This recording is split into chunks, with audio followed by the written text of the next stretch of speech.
But safety, if we can get to the behavior prior to safety, we're going to be better off. That means responding to the growl, responding to the throwing yourself on the floor, responding to no is really important. So when a child says to me, no, I'm not doing this, I'm going to take a moment and I'm going to STP that.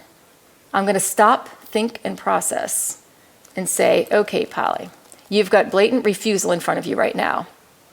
If you poke that bear, will you end up with safety? If you back off from that little bear, are you sending a message that they're getting away with it? I want to shift your thinking.